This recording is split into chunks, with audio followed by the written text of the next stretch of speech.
Hello, everybody, and welcome to another edition of the Lives Transforming Video Training Series. Our series is based on the book Freedom by author Derek Wilder. My name is Brent Henderson.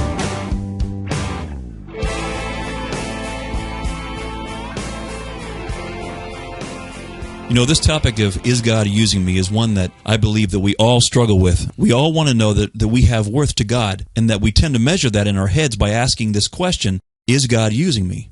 Derek, my background, as you know, was in Christian music. I started out touring with a guy named Stephen Curtis Chapman before he added the Curtis, and got married, and I formed a group called One. One spent the next 5 years touring with another well-known Christian singer by the name of Sandy Patty. After that, I got a solo deal with Word Records. I spent the next 4 years only traveling on weekends after my daughter was born. So in 2002, I moved my family to Pennsylvania to become the worship leader and associate pastor of a large non-denominational church. And I did that because I felt like I wasn't being used by God like I had been. So after almost 5 years of allowing God to use me, I found myself beginning to experience a lot of unhealthy emotions. And I began to burn out, and before long, as we've talked about in prior sessions, I experienced my own personal train wreck. All while trying to be used by God. So my question is, Derek, aren't we supposed to allow God to use us? We use this language often. I want God to use me. I want to be a vessel for God to use. The enemy has an uncanny way of twisting things that really ought to be good. And then all of a sudden, they just end up being ugly. I will say, if clearly, furthering God's kingdom, joining God up in His work is certainly not a bad thing. And we're going to talk a lot about that in this video. What really started me thinking was when a friend of mine, Wayne Jacobson, he had been involved in some books that had been national bestsellers. As we started talking about this concept of being used by God, he looked at me and he said, imagine taking your hands and putting them around your 8-year-old daughter's face and having her look up into your eyes and for you to say, I want to use you. And I said, Wayne, that sounds just gross. He said, why do you think your father wants to treat you gross? And that was probably the first time I'd really experienced this kind of paradigm shift in the way I looked at God. For so long, I looked at God as a person who I had to live up to certain standards. It was kind of like a tit-for-tat relationship. He had certain things I had to do, and then I had certain things he should do for me. This was kind of a defining moment in my life, was when I was able to say, maybe it's not like God is using me. Maybe the relationship I have with God is something different than that. There is something odd about thinking that God, in order to accomplish what He wants to accomplish, needs me to be a part of that because He can't quite get it done without me. That's one part of it. And then there's this other part that's even more disturbing, and that was when I talk with people who are struggling with anxiety or many times depression. And what I'll find out is Christians, they're depressed because they're not being used by God. In other words, there's a level of performance that they feel like they need to be attaining in order for them to feel good about themselves and in order to get God to like them enough. So then, Derek, what does it look like then to have a relationship with God? As Wayne and I talked that weekend, it was kind of a wonderful kind of exploration we had in this. One of the things that was brought up was living with God isn't really like He has this to-do list for me to do, and if I do it, then He uses me and gets what He wants done, and then if I don't, then He's mad at me. God isn't like a boss. He's more like someone that wants to have a relationship with us, not someone that gives us a to-do list. I like to imagine myself, instead of getting up in the morning and having a to-do list from God, I like to think of it like getting up in the morning and going out onto a playground. And on the playground, there's slides, swings, merry-go-round, and it's just God and I. I look over and I see God on the slide, and I can see Him waving towards me. And then I can imagine Him taking His hand and calling me over to the slide. Me then running over to go down the slide with God. Now, this is clearly a metaphor, but it's more like there are things that God is interested in my life. It might be a phone call from a friend who's struggling, and that might be God saying, let's go slide. Or it might be my wife who needs me to listen to her as opposed to, turning on a ball game. And it might be God saying, let's go swing. It might be a prompting to turn on some worship music. And God saying, hey, let's go over to the merry-go-round. It looks much more like me joining him in what he's up to that day than it is a to-do list that needs to be crossed off in order for God to feel good enough about me to not punish me. Or like an employment contract. Exactly. Yeah. Derek, when I was on tour, people were always coming up and saying stuff like, thank you so much for your ministry. That was awesome.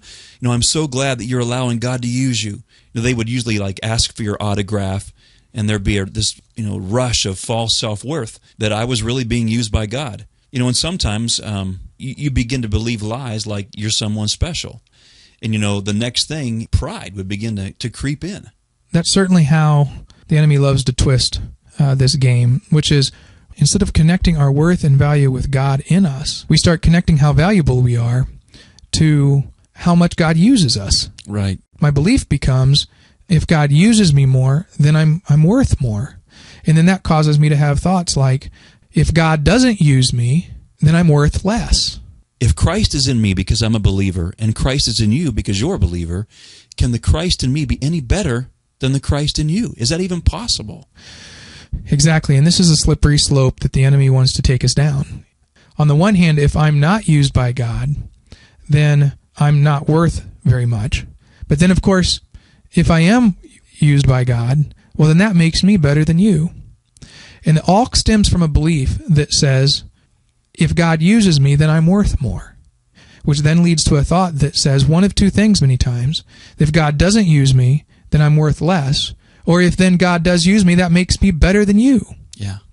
So, for instance, if my underlying belief says if God uses me, then I'm worth more, and I think something like if God doesn't, then I'm worth less, that's going to lead me to depression. And I'm not going to feel good about myself. And then that could lead to all kinds of unhealthy actions. For instance, in this particular case, it could lead me to give up, not even try. On the other hand, we could take a whole different path and say, if God uses me, then I'm worth more, and then actually feel like God is using me, which leads me to a thought that if I am used by God more than you, then I'm better than you. Having worked in the church for a number of years, you see this a lot because somehow if I bought into that lie that I do have more worth because of God's using me more, what that ends up doing on the other side is leading to becoming a workaholic. I mean, it can, and in this particular case, it could lead to pride. And then that pride can lead to all kinds of unhealthy relationship issues. So you can see this underlying belief that my value as a person is somehow connected with whether God uses me or not, or how much he uses me, is a really nasty way for the enemy to get into us, usually leading us to something like depression or leading us to something like pride. Help me understand, how do we get out of this mess then? This belief that says my worth and value is somehow based on whether God uses me is an absolute, utter lie. But here's what is true. What's true is my value and worth doesn't come from whether God uses me. My value and worth comes from God in me. Yes. If that's the case, now my thought can be something like this. When I wake up in the morning, I join God. In whatever it is that God's up to, I love joining God in that. So, whether it's something like being some sort of famous superstar like you were with Sandy Patty or some such thing like that, it's not about me feeling better about myself if I do something for God. It's about joining up with God to be able to further his kingdom in a way that allows me to live in peace and joy, whether what I do is a little or a lot.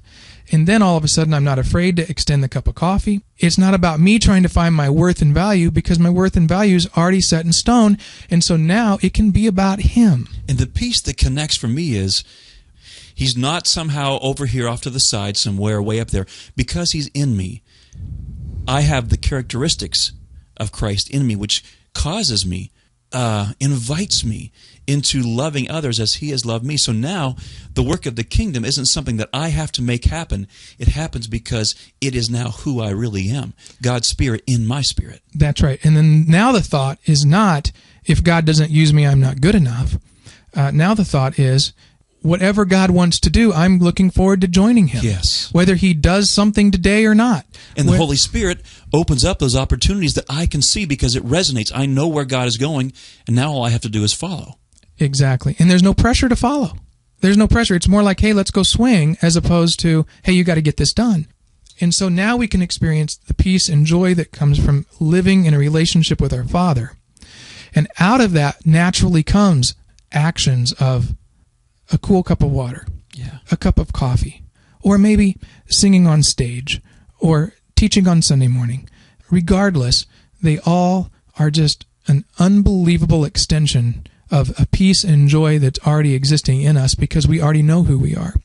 You know, my favorite verse is in Matthew 11, and it says this, "Are you tired, worn out, burned out on religion? Come to me, get away with me, and you'll recover your life. I'll show you how to take a real rest." And as Jesus continues talking here, he says, "Walk with me and work with me. Watch how I do it. Learn the unforced rhythms of grace. I won't lay anything heavy or ill-fitting on you. Keep company with me, and you'll learn to live freely and lightly." You know, those are some big insights. You know, just knowing that God has invited me to walk with him, that actually moves me to want to serve. Not out of a sense of duty, but out of this unbelievable love. Okay, well, I hope you'll come back again as we address this issue of what it means to be used by God.